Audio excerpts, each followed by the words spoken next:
If you're wondering which monitors for photo editing are worth your money, stick around. After we run through each product, I'll give you my personal take. Would I buy it or would I skip it? No fluff, just my honest opinion. Let's get into it. Asus ProArt PA27JCV.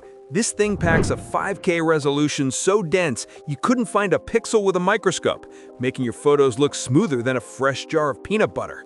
But, and it's a big but, the matte screen coating can look like someone sneezed Vaseline all over it, and the brightness isn't perfectly even across the display.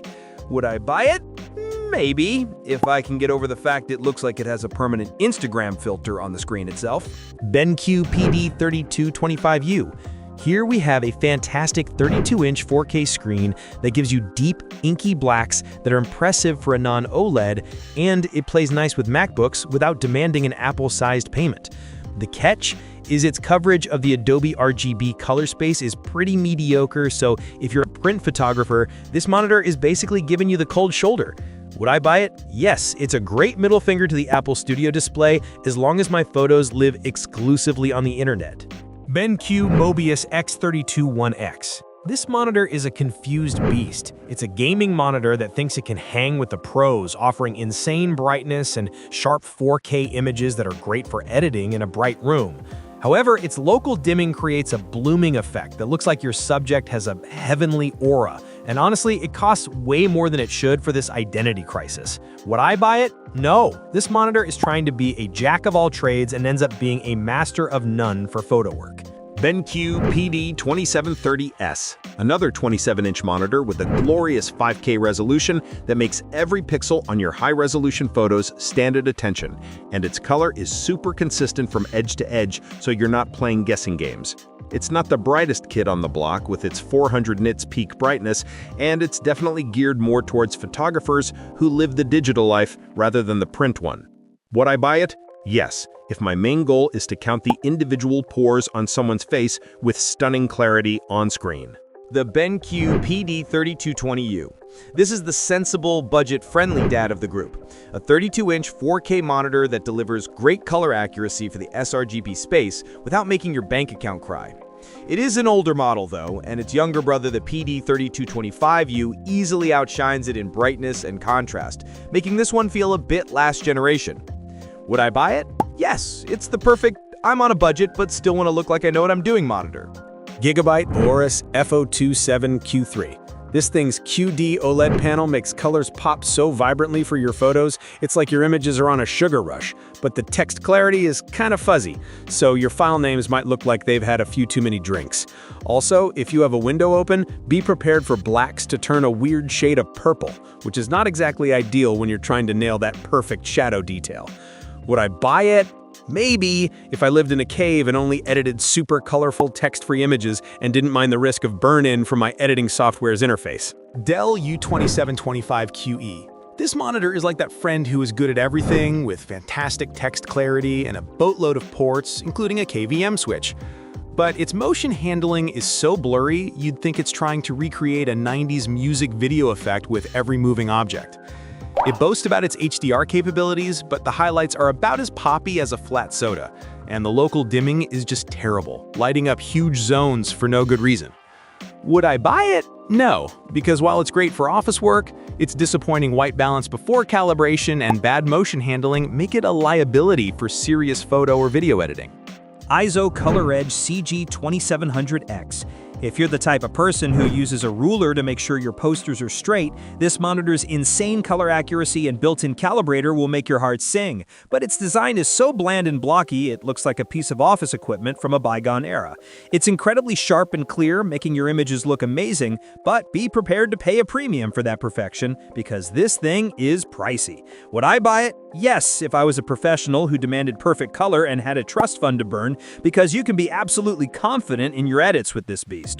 Dell U4025QW. This beast of an ultra-wide gives you so much screen real estate you could probably sublet part of it, and its 5K 2K resolution is a dream for viewing high-res photos, but it struggles in bright rooms like a vampire in the sun.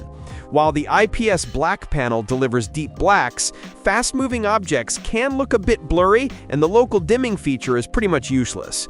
Would I buy it? Yes, for the sheer productivity boost of that massive sharp screen, as long as my editing suite is more of a cozy den than a sun-drenched paradise. Asus ProArt Display PA27RC9RV. This monitor comes factory calibrated with a dedicated sRGB mode that's impressively accurate right out of the box, but it locks you out of adjusting the brightness, so I hope you enjoy editing in a dim setting. While it has great color for the price and a sharp 4K picture, the moment you switch to a customizable mode, that perfect accuracy goes right out the window unless you calibrate it yourself. Would I buy it? Maybe. It's a fantastic budget option for creators, but being stuck with low brightness in the most accurate mode is a bit like being given a sports car that you can only drive in first gear. LG 45GX950A-B. This thing is a 45-inch OLED beast with a wild 5K 2K resolution, giving you insane detail and perfect inky blacks for your photos. And the sRGB mode is impressively accurate right out of the box. However, the screen curve is so aggressive, you'll feel like you're editing photos inside a fishbowl, and with the risk of permanent burn-in from your editing software's static menus, you might be sweating every time you leave Photoshop open for more than 5 minutes. Would I buy it? Maybe, if I wanted a monitor that doubles as an immersive gaming rig and didn't mind the anxiety of babying an OLED panel for work. Apple Studio Display. The 5K resolution is so sharp and the color accuracy is so good that your photos will look incredible. Plus, the seamless integration with a Mac is a godsend for a simple, clean setup. But honestly, Apple is trolling us by charging over $1,500 for a display with no high dynamic range and then making you pay extra for a stand that can, go up and down, a feature that comes standard on monitors a quarter of the price. Would I buy it? No, because I'm not lighting my money on fire for a monitor that lacks basic features and costs more than my first car just for the pretty logo on the back. Dell S2725QS. This is the no-nonsense hero we need. A 27-inch 4K monitor with fantastic color accuracy and sharp visuals that doesn't require you to sell a kidney to afford it.